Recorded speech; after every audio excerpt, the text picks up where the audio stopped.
শ্রীরামকৃষ্ণের অন্যতম লীলা সহচর স্বামী অখণ্ডানন্দ গঙ্গাধর মহারাজ, স্বামীজির জ্ঞানজেস। তিনি সারগাছিতে রামকৃষ্ণ মিশনের প্রথম স্থায়ী সেবা কেন্দ্রের প্রতিষ্ঠা করেছিলেন। স্থানীয় লোকেরা তাকে ভালোবেসে বাবা বলে ডাকত। আমি আজকে পড়ছি স্বামী অখণ্ডানন্দের স্মৃতি সঞ্চয় থেকে।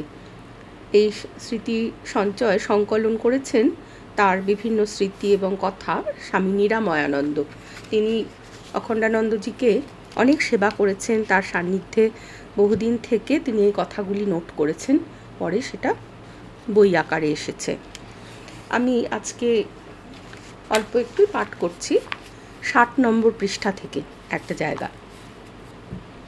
সন্ধ্যাবেলা রকে ক্যাম্প খাটে বসিয়া বাবা একজন ভক্তকে বলিতেছেন, আহা, তোমার দুঃখের কথা আর বলো না, কি করি, কাকে বলি?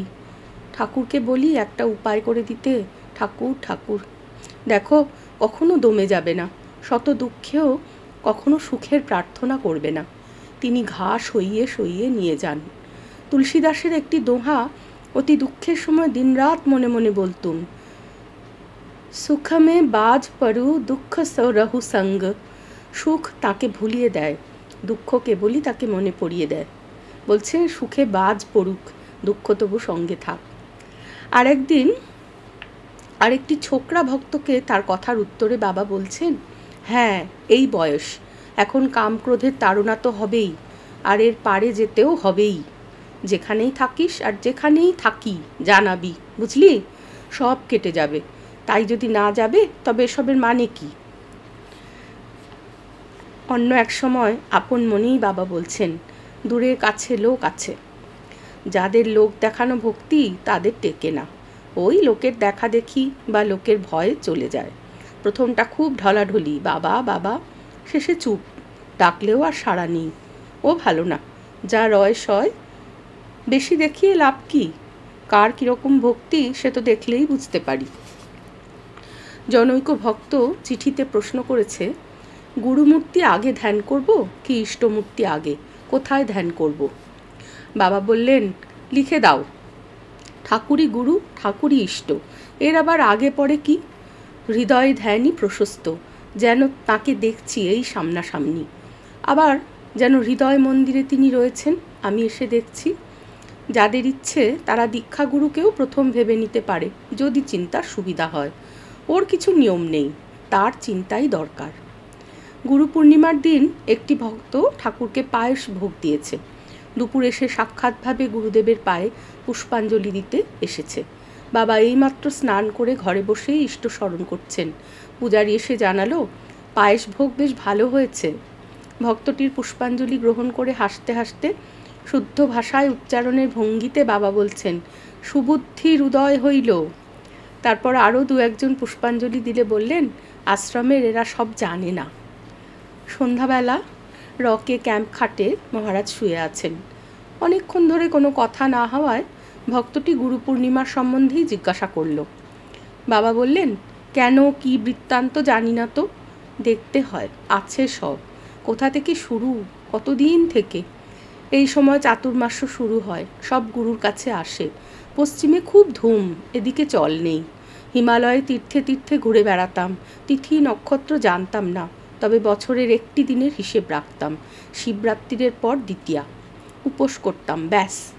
দিন মাস বছর কোথা দিয়ে আসতো, কোথা দিয়ে চলে যেত। একজন আগন্তুক ভক্ত হাত তুলে মাথায় ঠেকিয়ে প্রণাম করছে। বাবা তাকে খুব বকলেন। ও সেই উপলক্ষে বলছেন, প্রণাম তো নয়, যেন কুড়ুলে কোপ বলি দিচ্ছে। সাধু সন্ন্যাসীকে প্রণাম করতে জানে না? প্রণাম কত রকম আছে, কি জানো তোমরা? জানুভ্যাঞ্চ তথা পদভ্যাং উরসা শিরসা ধিয়া। দাঁড়িয়ে প্রণাম অগ্রাহ্য, কত লোককে শেখাতে হয়েছে। প্রণামের কত নিয়ম আছে। শুয়ে থাকলে বা চলন্ত অবস্থায়, কি তেল মাখলে, কি যখন অন্যমনস্ক তখন প্রণাম করতে নেই। অসুচি অসুস্থ অবস্থায়ও প্রণাম করতে নেই। আজকাল কেউ বা কুড়ুলে প্রণাম, আর কেউ বা ভক্তির আতিশয্যে যখন তখন যেখানে সেখানে। কেউ জানে না এসব। এবার মঠে শুয়ে আছি বেলা 2টার সময়, না বলে না কয়ে একজন পায়ে হাত দিয়ে প্রণাম করেছে। আমি তো চমকে উঠেছি। বললাম, লোককে শিক্ষা দিচ্ছ তোমরা, আর তোমাদের এইটুকু শিক্ষা হয়নি ঘুমন্ত মানুষকে প্রণাম করতে নেই?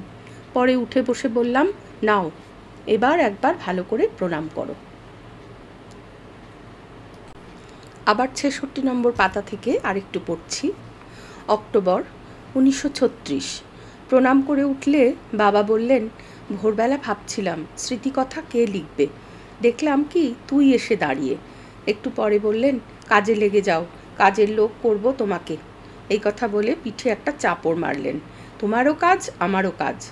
পরদিন থেকে কাজ শুরু হয়ে গেল।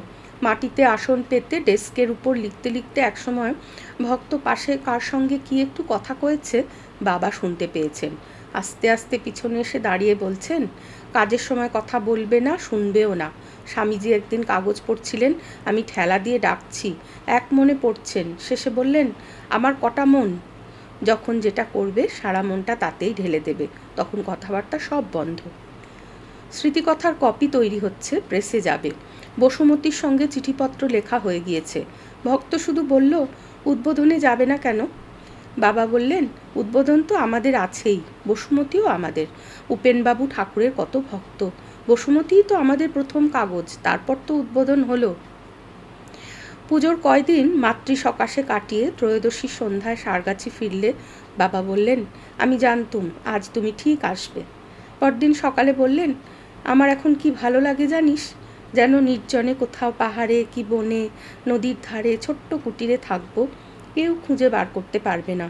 ওরা কি বলে জানিস, বলে সারগাছি কি কম নির্জন, আপনি যেখানেই যাবেন আমরা ঠিক খুঁজে বার করব। এখন আর কি চাই জানিস, সেই নির্জনে সঙ্গে ২-৪টি ছেলে ছোকরা থাকবে, যারা বেশ সব কথা শুনবে, ভালোবেসে সেবা করবে, প্রতিবাদ করবে না। স্মৃতিকথা, ভ্রমণ কথা সব লেখাবো। যারা আমায় ভালোবেসে সেবা করে তাদের কাছে আমি ছোট ছেলের মতো হয়ে যাই। আমায় নিয়ে তারা যেমন ইচ্ছে নাড়াচাড়া করতে পারে, আমি তাদের হয়ে যাই। আপন মনে গান গাইতে লাগলেন মহারাজ। দরদি বিনে প্রাণ বাঁচে না। আমাদের হাত ধরে ঠাকুর এইসব গান গাইতেন।